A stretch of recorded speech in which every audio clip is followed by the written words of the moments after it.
survivors. Laughter is the best medicine. And we've got Adam. Adam, who is a beast. And you were diagnosed with? Stage 4 lung cancer. When?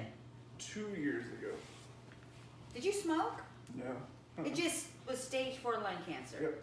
So I thought I had just maybe a cold. It was retail, and it was holiday season, so I just sort of ignored. I ignored all the symptoms because I was busy. What did they say it was from?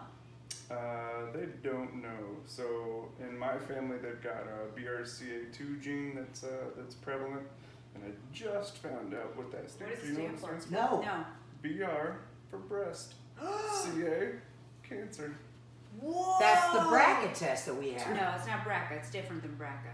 No, I had a BRCA, but BRCA, BRCA. Yeah, they call it BRCA. Yes. You were BRCA1 positive? So essentially, my dad tested positive a long time ago. I tested positive a long time ago because my dad recommended it.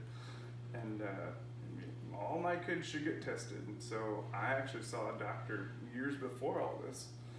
The test was free with my insurance, and he says, nothing to worry about unless you have kids that are daughters or girls.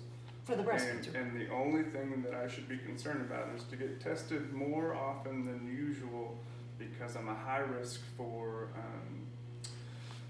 prostate cancer before the age of 70. At the time, I was late 20s. So they were just worried about your asshole, yeah, not your lungs. right. Because of the BRCA2 positive. Yeah. That's some crazy So stuff. so I ignored it. Yeah, because you think of course you BRCA is did. only breast Yeah, cancer. Totally ignored it. And then I later found out that all of my symptoms, they would have never tested. So I was above the age of 40. Insurance wouldn't cover it. No one thinks that that's possible. So to come in at 37, 36, come in at 36, they still weren't going to test for it until I was dead on the table. Because they didn't think it was possible, so why do it? Yeah, and it's So- not covered by insurance. Right, Is that's the big. So how rare is it for a guy to be BRCA positive? I've never heard of it. Your dad was, though. Yeah, he's positive as a carrier, they said. But he doesn't have any active cancer. He's never had any cancer. Nope. And yours just went stage 4. So I'm in the hospital for what is pneumonia symptoms. So I'm running the whole show, and I'm sick, and I don't want to tell anybody I'm sick. Yeah. So I'm coughing. Go to a regular doctor. They put me on Brio. So I'm holding powder. Give me an asthma inhaler. Send me on my way. Because they thought it was asthma. I lost 15 pounds. I threw up everything. I was like, this isn't working. And this was when? This 2 years is ago. 2 years ago. Yeah, this is right at diagnosis. So I go back in. I think I went in at least 3 times. They gave me a Z-Pack. So I was like, this isn't working and all this hurts. Everything hurts. So I went to. Did your chest hurt? Yeah. So I went to a regular doctor. I went, listen, these are all the medicines I've been on. I don't know what to do. I feel like I'm falling apart. And she said, well, let's do an x-ray. A regular x-ray looks like a Christmas tree. Like it's just a bunch of dots. I think I remember seeing that. And she says, something's wrong. I don't know what, but you need to go to a specialist. You need to go to anybody but me. I mean, she's a family practice. She's like, something is horribly wrong. And I'm like, how bad could it be? So I go to the hospital. They run a CT scan, and that's when they told me, you're not healing. This is as casual as they said it. You're not healing properly because of the cancer. And that's the first you heard of it. And they're releasing me from the hospital, and the same thing. No, just go ahead. You need to see a specialist. Telling me and Kat and my parents are in the room that I have. Kat, your wife? Yeah. At this time? Were you guys married? Not yet. Okay. Not yet. That's coming up. Oh, okay. So basically, I'm laying there in bed. I'm sick, and they're telling me very casually that I've got cancer. And I promise you, the only thing I could think of was that everyone's quiet, everyone's crying, and I have to fart. I mean, I got a doctor and I got a wife over here, and she's in tears, and I'm thinking. Did you let it go? I did. I did the statistically. You've got a 4% chance to live a year, and I'm like, That is the best! So that's how that started. And Kat and I had been together for at least 3 years, something like that. So I said to her, I was like, you're young, just go. I was like, we'll still be friends, but you gotta go. You didn't want her to have that burden. Yeah, I said, the house is in my name, the car's in my name, just go. Yeah. And go live a happy life, because this is gonna go downhill real fast. Yeah. And she wouldn't. Well, she says, or we could get married. And I was like, or we could get married. Like, well, that was not at all what I thought was going to happen. So I leave in a wheelchair with oxygen on my back, and within 24 hours of that, Kat and I went to a courthouse where I had an oxygen on my back still, just strapped like a big green tank. Got oxygen on my nose, and I'm on all sorts of drugs. Go up there to sign, and she says, "Are you?" I need to make sure you sign here. It says you're not on any narcotics. And I laugh, and the nose piece falls out, and there's snot dripping down, and he's like, I got this. I signed it, and we got all done with that. So yeah, that's the beginning of oh wow of my marriage. Sometime after that, we had a little reception at the house, and she's amazing. Yep. When I met her, she's amazing. Beautiful spirit. Well, you both are. You actually both are. So yeah. That's really cool. I mean, when things get hard, a lot of people do go. I tried that twice. There was another time where you tried to push her? Another doctor was things are bad, and I said, just go live with your mom. Go do something. That's something. So they go ahead and we appeal the decision. Yeah. Insurance turns it down again for the same reason. And then we applied directly through the drug producer. So without any additional communication, UPS man shows up a couple days before Christmas, and he's like, "For Christmas, the day before Christmas Eve." He goes, "Here you go, sign for this." And I was like, "What is it?" Shake, shake, shake. It's a bunch of pills. I was like, "There you go." And it was it. That was the pills. Yep. So Christmas miracle it was. Yeah. Oh, I almost cried when I saw the post. It was so awesome. So you've been taking that. You know, I would like to say I was. So what happened initially? This motherfucker. What happened initially was I took it and I threw up every single time I took it. So I'm going back to the doctor, and I was like, I've lost 10, 15 pounds. I can't hold down food. I look pale. I don't know what's wrong with me. And he says, "You really need to go to hospice." He's like, "You need to have it in home care. Everything I see about you is that you're dying, and there's no hope." That's what they said. Yeah. That's what he said. They said there's no other pill that's gonna save you. There's nothing we can do. All the radiation is gonna hurt you. And so there's nothing. We've tried everything. So I said, I'm gonna switch doctors. I went to the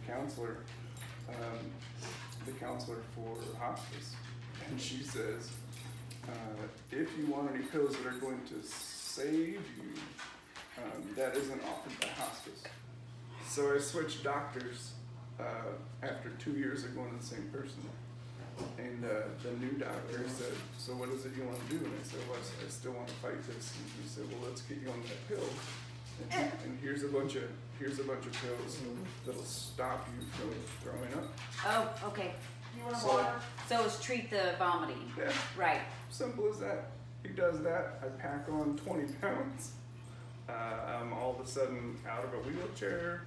My walker's still sitting there, and he says, "Do you want to take a picture of yourself and then send it to the guy that you were just going to, or how do you want to do it?" The first stat was you have a 4% chance to live a year, and if you live past that year, you have a 50% chance of living to 5 years. That was Those are not good odds. So at all. most doctors have probably never seen kind of what you've had. That was a new. They just slapped him in the face. When you say non-smoking, raised in a non-smoking household, and under 40, they're just in a panic. Like, well, we don't know, we've never seen that before. So. Oh my gosh. Well, and they won't give women mammograms to check until they're 40. You got your breast cancer under 40. I was 39. Okay. I had no genes. I'm actually doing another gene test because they have BRCA. What'd you get? BRCA, how many? Well, there's a BRCA 1 and BRCA 2, but now from what I understand, there's a 23 panel. That's the one that I'm going back, body wanted me to go do again. Good Lord. Because my mom, when she had breast cancer, she only did a 7 panel. So, of course, they know more now. So then I requested a 23, and my mom requested a 23 as well just recently. We were negative on all of those 23s, but then it puts my sister in a high-risk group where she automatically, even though we're negative, because of our history, she automatically has to go every 6 months, MRI, mammogram, MRI, mammogram. So every 6 months, she's already in a high-risk group. It's crazy, which I'm glad. I'm glad that she's being checked every 6 months. So where are you now? Like, so and on my couch.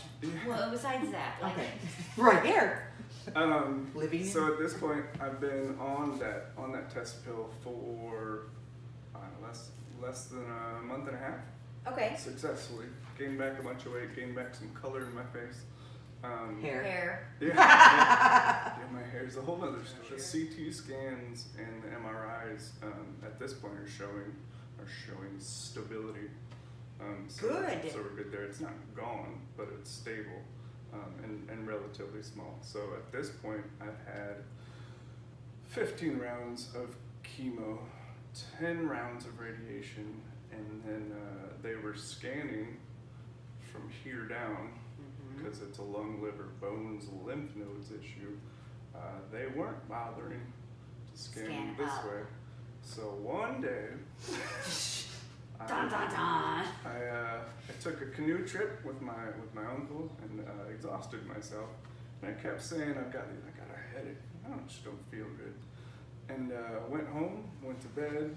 About 3 a.m. or so, I woke up in the back of an ambulance with this fat guy. Excuse me.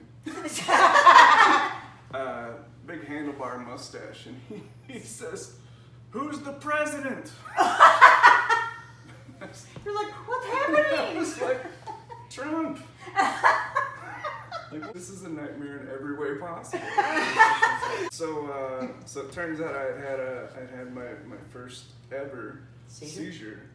And my tongue is like half bitten off. My shoulder was dislocated. And the first thing I said, who let me bite my tongue and who didn't move my arm? And I thought, well, if I'm this upset, I must be okay. And it was like, this is dumb stuff. So I had an emergency surgery where they removed part of my brain. And then put it back together with what they described as rivets. I said, why? I said, why rivets? And they said, in case we need to get back in there. Oh. So I've got a door. What did they take out? They took out the tumor, which was walnut size, and when I asked the question, is it brain tissue or is it tumor tissue? They said it was tumor tissue. Okay. And since then, they've been real good about scanning everything. Yes. Like if you're going they through need to scan your toes. I think they would scan everything because you can get breast cancer in your big toe. Well, you ready for this? Oh God. Not covered by insurance. Breast cancer in your big toe? Scanning from the head up. But from the neck down all the way to your toes is? Yeah, you're going through the same tube and you've already got the contrast in. But I got a letter saying, hey, why did you get your brain scanned? And it was like, I got my brain scanned because of... Brain cancer. A tumor. Because I had brain cancer. This insurance thing is just... It is. It pisses me off more and more every day. I was very blessed. Yeah. She didn't have insurance and she found her pea-sized knot years before. No, it was a year before. I found it was a pea-size, but they wanted me to come back because they saw that for a diagnostic, a more in-depth diagnostic and mammogram. But my insurance wouldn't pay for it. And I didn't have that kind of out-of-pocket money. And so my mom and I just kind of watched it, and it grew and grew. And then about 13 months later, it was about a golf ball size, about here, and I could see it out of my chest, and I could feel it. It was actually growing. It was they call it spiculated when they looked at it under the thing where it has these little tentacles that kind of like go, you know, breach out like that. Yeah. And I could feel it grow. I swear, I could feel it. It hurt too. Mine hurt, and so I get into the hospital and they do like a needle biopsy. It was a needle. It wasn't really a biopsy. It was more of a suck out type thing. Yeah, well, that's biopsy. And they looked underneath the thing, and they admitted me that night, and it comes back, you know, 2nd stage, invasive ductal carcinoma, 3rd grade aggressive cancer cells, which is the highest aggressive grade. And since my mom had breast cancer twice, she had it like in 2010 and then 2015 again. It was like, whoa. It was whoa. Now that is nothing compared to what you're going through, but it's hard. It's when you're afraid you're gonna, I don't know, for me, there was a point where I was afraid that I wasn't gonna live. Like it changed my whole outlook and on life, and that really life is short. I think I understand that. I do too. I never thought I was going to die, but it really did change perspective. And because of the chemo, it kicked my MS in gear, and so it cost me my legs. Right. And that's where I think at that point, if the cancer didn't change my outlook, that did. Yeah. Because I'm a totally different person than I was before. Yeah. I was working security for ESG during the Sugarland concert where the stage fell. Oh, yeah. In that particular instance, I came out of that and I was like, I could have died right then. Oh, God, yeah. Were you at the stage? Yeah, so the stage went this way, twisted, and went this way. My position was here. Oh. So I watched it come down and it went, and then maybe did away with the people to my right. So when that happened, a couple things. I had my girlfriend who I snuck into the pit, and her friend who was pregnant. Oh. So when I did triage, I was looking for her first, and they're yelling, cut the power, which means this whole metal structure could be electrified. Yeah, right. I'm like, well, I can't save anybody yet. And go. Yeah. And so I went to work like an idiot. I went to work within hours of that, and I was like, I'm going to go to my regular job, and everything's okay. So then I started doing bucket list things, but that was 6 or 7 years ago. So I had already done my bucket list to then be diagnosed and told, oh God, and told you're gonna live a year. I was like, all right, well I've done everything. Do you have any more on your bucket list at all, or you added? Did you? You've added because I saw you just check one off. Just the old man doing spelunking or something. Yeah. Fun. Yeah. That's in Kentucky. It's an indoor zip lining thing. Yeah. And I barely had enough energy for that, but I was like, They don't tell you about a lot of the stuff that you find out. When you were going through chemo, did you lose your nose hair? No. I warned her when she got diagnosed, and I sent her a couple packs of Kleenex. That's right. I said, snot will just drip out no matter where you're at or what you're doing. And that's the first thing I lost was my nose hairs. It's fucking ridiculous. I totally forgotten that you had sent that and written that little care, in the care package. And I'm sitting there and I'm like, and it's starting to drip. And I look in the mirror and I'm like, there's nothing. Yeah. That's sort of a blessing. No, it just drips out everywhere. The nose hairs are. Yeah, they're there for a reason. You don't have to trim them, of course, at that point, but. Yeah. But they're also there for immunity as well. So I'm sitting here, I just felt like the whole time I have no nose hairs, I have no protection against anything that I'm breathing. Did your eyelashes have any issues? They did. They started to fall out. My eyebrows got a little thin, but that was thought I was going to keep them. They were like so thin, like maybe like 10 hairs all in a row. I don't know. It was so funny. And then 2 weeks after my last chemo, gone. I was like, I finished chemo. They should be growing back by now. I actually had to pluck the old ones out for the new growth to come in. Well, what's funny though, his hair. Take your hat off. Take your hat off.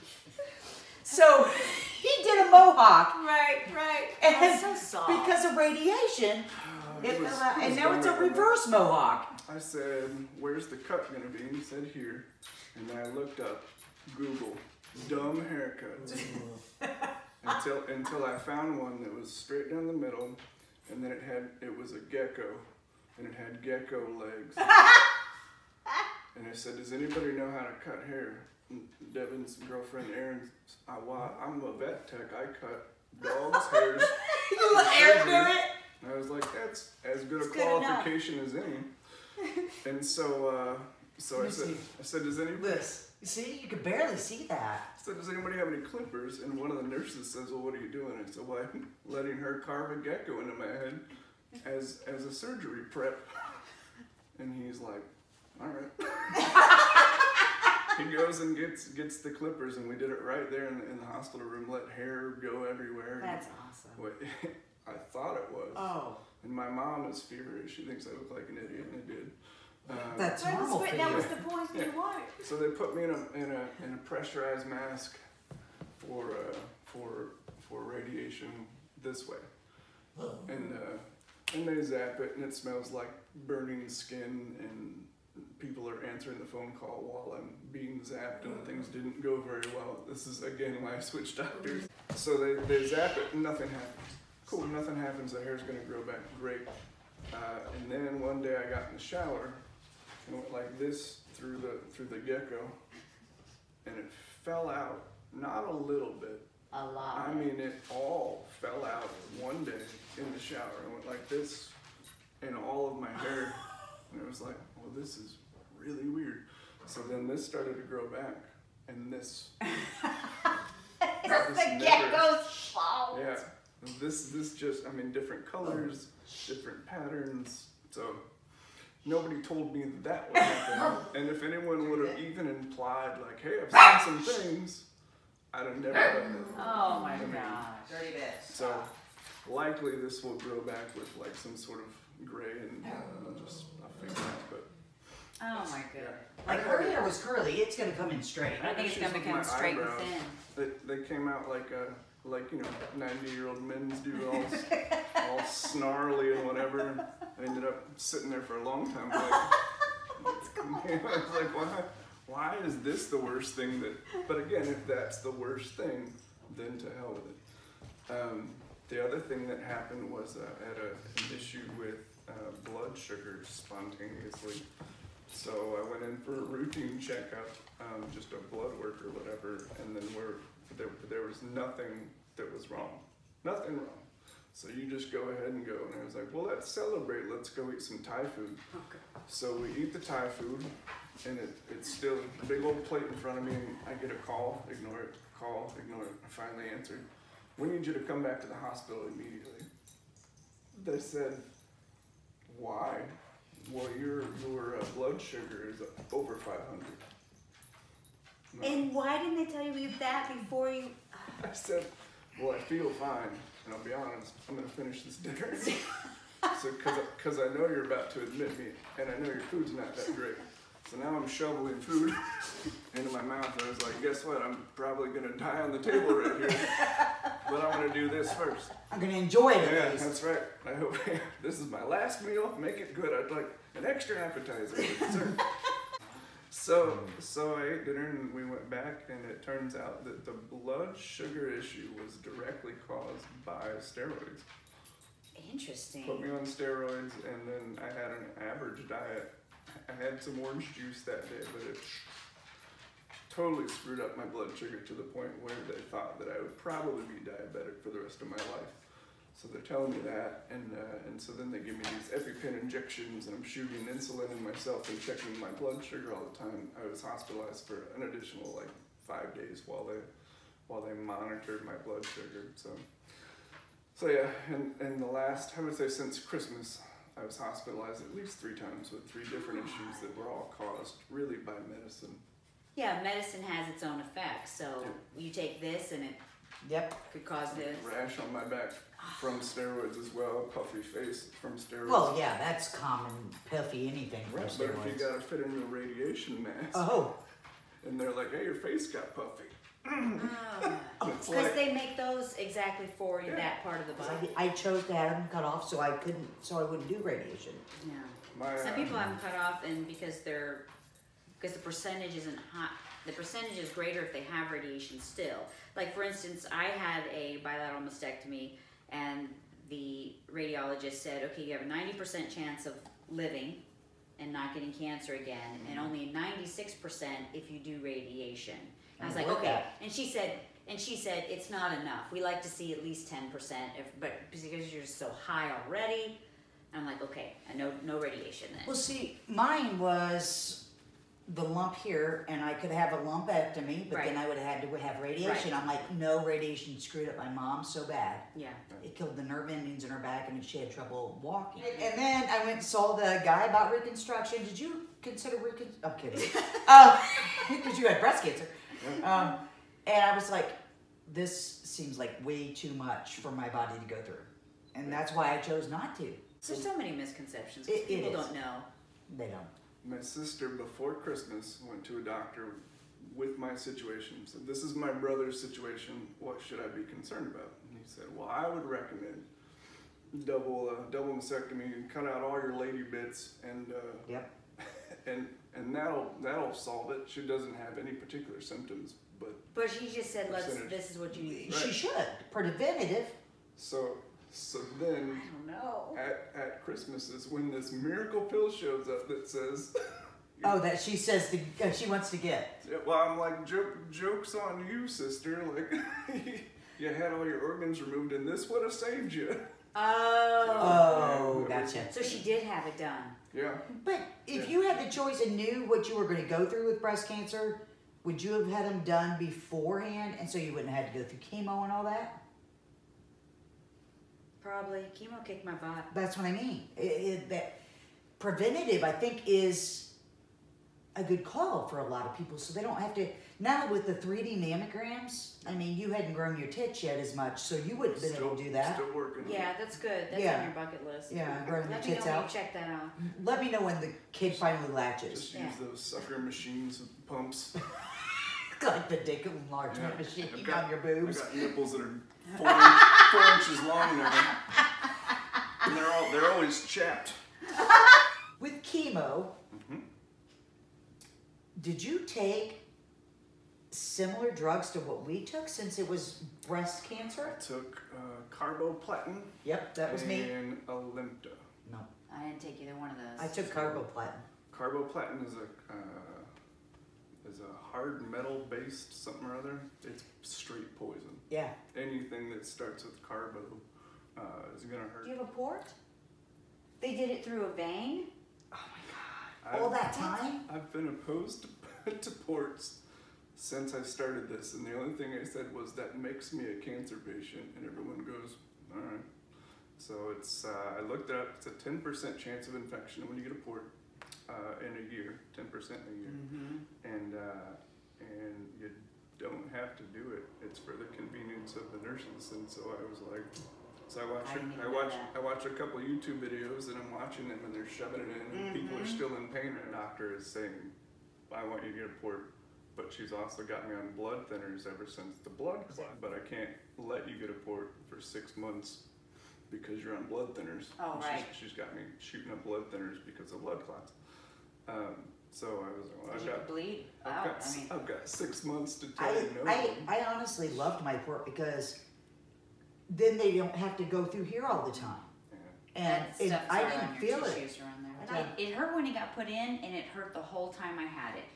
It was so uncomfortable. It would rub. Talk about running and put. I should have had some of that stick stuff because it would rub here because it stuck out, and it would rub, and it would hurt. Mine did too, but it didn't. Nothing when like I would that. like even move my arms and stuff, I could feel the tissue expand. It was just like. I had a nurse that attempted several times until I was like, that's enough. I was like, you gotta go get an ultrasound, or maybe anyone else send the shots. Shots. Oh, do you? Every time I'm getting shots, goddamn this guy. Well, that's the thing. I told you that's one of the first things. You have to. Yeah. I didn't mention my blood clot scenario. God, yes. Yeah, I casually said blood clot, and then I didn't really explain myself. So the blood clot, I just kept saying, it hurts. It hurts right here. This is swollen. This is swollen. It's probably the cancer. Over and over and over and over again. And then I went to a massage therapist and a physical therapist, and both of them said, you think it's a blood clot? I don't know. Never had a blood clot. And sure enough, my legs stopped hurting one day. Oh, not good. I mean, I was in the house and I was like, well, I'm gonna go do some dishes, and legs are working and everything's good, and all of a sudden it was like, cuckoo. Oh. I was like, oh, this isn't good. So I'm sitting on the couch. I called Kat at work and I said, time you get off? Well, 2 hours, takes her about 40 minutes to get home. I was like, I'm gonna sit and hold my chest until you get home. So something's wrong. I was like, and it's getting worse.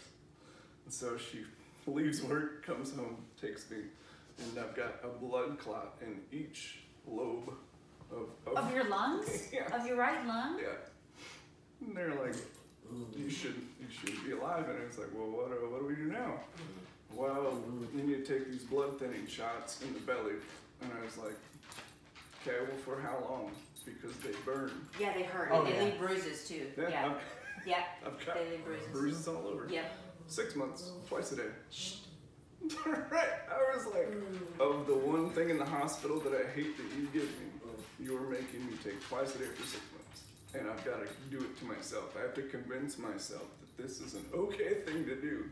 I would piss. It would smell of poison. Of course, because you put poison. She fucking peed red because she had a drug called the Red. Well, the kind of like the street name is the Red Devil. The street name? You get it on the street?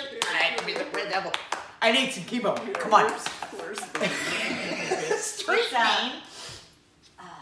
Erythromycin or adrenomycin. It starts with an A. I need to look it up. Because I had TAC. 3 different drugs. The last one was a cyto-something drug that was actually contained mustard gas. Come here. That was actually one of the ingredients was mustard gas.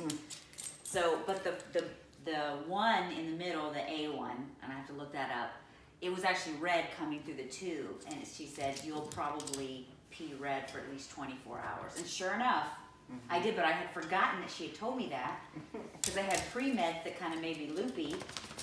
And so I'm like, my bed's red! And Mom's like, they told you, oh, okay. They don't, in my experience, they don't warn you about anything. Well, that's what I was saying. They don't warn you about a lot of stuff. Land in a hospital bed for way too long, mouth breathing. Oh, yeah. And then someone takes a flashlight and looks in my mouth, and they're like, you have thrush. I was like, well, that's why all my food tastes awful. Like, it's not just hospital food. No. It's a combined. Now, and I was like, thrush, isn't that a childhood mouth disease? And they're like, yeah. Okay. but chemo fucks with you. I was told no pets. I have 2 cats, so like, do not be around the pets. Your room is your safe zone. Your room is your anti-pet zone because the chemo would drop You didn't do anything your because immune system. They're big animal people too. Yeah. Matter of fact, they love Monkey. Yeah, they're monkeys. Monkey's awesome. Yeah. Isn't she? Yeah. Look at this one. She's so good. But yeah, no, I mean, so was there anything from chemo that you wish they would have told you ahead of time though about? So the chemo was the first thing that they tried. So this is right after diagnosis, and I guess I had no idea how hard it was going to hit, and how little energy and how much help I was going to require. So Kat's still going to work, and my parents are still visiting, but it's like I can't make a peanut butter and jelly sandwich. And that's going to be a problem with maintaining my weight. So if you're going to go to work for 8 hours, you might want to pre-make a sandwich and put it by the bed, because I'm not getting up to it. Right. So, there was a week I didn't get out of bed. It kicked my ass. So and there was a couple times in the hospital. You had quite a few hospital stays during chemo, I'm sure. Yeah.